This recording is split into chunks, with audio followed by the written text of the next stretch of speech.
The Messenger of Allah, peace be upon him, gave a man from the Banu Abd al-Asal charge over some sadaqah.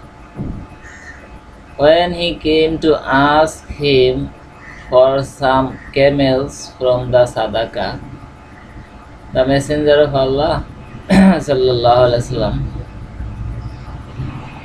was so angry that the anger showed in his face.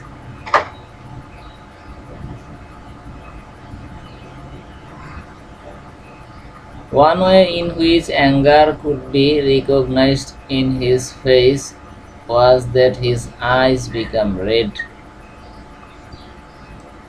Then he said, "This man has asked me for what is not good for me or him.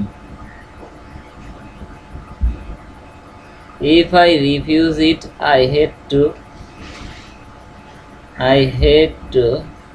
refuse.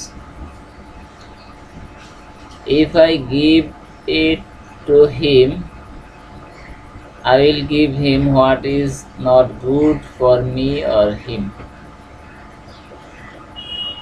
The man said, "O Messenger of Allah, I will never ask you for any of it." Al-Hadith Muwatta Imam Malik, book number 58, chapter 3, hadith number 14.